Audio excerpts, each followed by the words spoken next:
Yo, imagine this, bro. It's a sunny afternoon in February 2017, right? Two teenage girls, Abby and Libby, just 13 and 14, they're out hiking on this old abandoned bridge in Delphi, Indiana, laughing, taking selfies, typical kid stuff. But then, out of nowhere, this shadowy figure approaches them. Libby, being smart as hell, pulls out her phone and starts recording. You hear his voice, cold and commanding, guys down the hill, chilling as hell, no cap. What happens next? Straight up nightmare fuel that haunted America for years. Their bodies found the next day, throats slashed in the woods. And that audio, it echoed through every news station, every podcast, begging for justice. But the killer? He walked free for over 5 years, dude. This is the Delphi Murders, the case that messed with everyone's head. Stick around, because the twists, they're insane. All right, dudes. Welcome to the Zaingi Files, where we dive deep into the dark side of true crime, horror, and straight-up revenge tales that blur the line between real life and your worst nightmares. This one's pulled straight from police reports, witness accounts, trial docs, and all the eerie details that came out in court. We're talking about Abby Williams and Libby, German, two best friends whose innocent hike turned into America's most haunting unsolved mystery for way too long. I promise you chills, bro. Suspense that builds slow like the fog rolling in, twists that'll have you questioning everything, and a 2026 update that'll hit hard. If you're watching this alone at night, maybe grab a light or something, because this story's messed up AF. Honestly, it's one of those that reminds you evil's lurking closer than you think. If you're brave enough, smash that like button right now. Subscribe for weekly doses of this darkness, and let's get into it, no cap. So yeah, let's set the scene proper. It was February 13th, 2017, a weirdly warm winter day in small-town Delphi, Indiana. Population like 3,000, Everybody knows everybody, ain't no big city chaos. Abby Williams, 13, sweet girl with a love for sports and music, and her bestie, Liberty German, 14, who everyone called Libby. Adventurous type, always with her phone. They begged Libby's sister to drop him off at the Monon High Bridge Trail, this old railroad bridge that's like 60 feet high over Deer Creek. It's a popular spot for hikes, but kind of isolated, right? They cross that rickety bridge, snapping pics. One of them even shows this blurry dude in the background, wearing a blue jacket, hat pulled low, bridge guy, they called him later. No one thought twice at the time. But things escalated quick, bro. Around 2:07 p.m., Libby posts that photo on Snapchat. Then, silence. Their families start worrying when they don't show for pickup. Searches kick off that evening, but nothing. Next day, Valentine's Day, messed up irony, right? Volunteers find their bodies about a half mile from the bridge, down by the creek in a wooded area. Autopsy hits hard. Both girls had their throats cut, straight up brutal stabbings. Blood everywhere, branches arranged weirdly over them like some ritual crap. Police keep details tight, but leaks say it was savage. Libby's phone's still nearby with that video clip. You hear footsteps crunching, the girls whispering scared, then his voice. Guys, down the hill. Chill and echo that played on loop in every true crime fan's head. What would you do if you heard that coming at you, bro? Freeze? Run?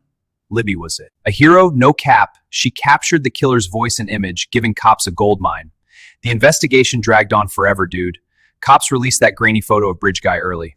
On sketch composites too, one young-looking dude, another older. Tips poured in, over 70,000 they said. FBI involved, billboards nationwide. Nothing. Families begging for answers, holding vigils. In 2019, they drop a new sketch and more audio. Down the hill. Sounded like a local, mid-40s maybe. Rumors flew. Cults. Odinism rituals because of the branch arrangements. Witnesses came forward. One lady saw a muddy, bloody guy walking near the trail that day. Another dude reported seeing a man, matching the description at a CVS where he worked. Turns out, that was Richard Allen, a local pharmacist. But cops overlooked it initially. Straight up insane oversight. Fast forward to 2022, bro. After 5 years of dead ends, they arrest Richard Allen, 50, living right there in Delphi with his wife. Worked at the local pharmacy, seemed normal as hell. Tip from his own gun, a .40 caliber Sig Sauer matched an unspent bullet found at the scene. Allen admitted being on the trail that day, but said he was checking. Stocks on his phone? Yeah, right. Cops searched his house, box cutter, blue jacket, guns. He confessed like 60 times in jail, but his lawyers claimed coercion, solitary confinement. Messing with his head. Trial finally hits in 2024, graphic as hell. Prosecutors show crime scene photos, girls pose, throat slashed deep. Defense pushes this wild Odinism theory, saying pagan rituals by other suspects, but judge shuts it down mostly. Jury deliberates 4 days, finds him guilty on all counts. 2 murders, kidnapping elements. No cap the courtroom. Erupted, families crying, a leaf after 7 years. But here's where it gets twisted even more, dudes. Sentencing in December 24, judge hits him with 130 years. 65. Alan's stone-faced family seat's empty. He's rotten in prison now, transferred to some max sex spot. But in late 2025, he files this massive appeal. Lawyers arguing everything. Illegal search warrant on his house, inadmissible evidence, that ritual kill-in theory should have been allowed to point at other suspects. They say the bullet match was junk science, confessions. As of 2026, the Indiana Court of Appeals is reviewing it. The brief got filed in December 2025, focusing on ritual theories, sketches, and more, with the state that responding soon could overturn the whole thing, grant a new trial.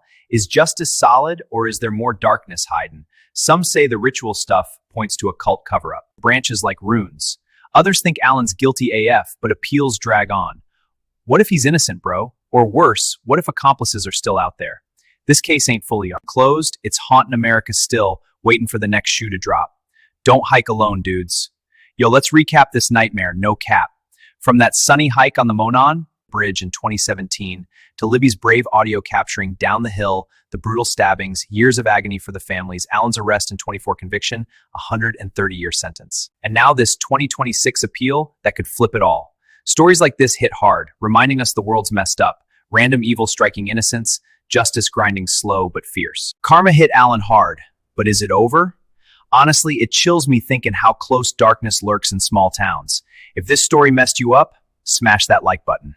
Subscribe to the Zaingi Files for more true crime, horror, and revenge tales dropping weekly. Turn on notifications so you don't miss the chills. Check the links in the description. For merch and Patreon, exclusive case files, behind-the-scenes stuff. Comment below, what's your take on the Delphi case? You think the appeals got legs, or is Alan done? Share your scariest trail story, bro. Let's keep the combo going.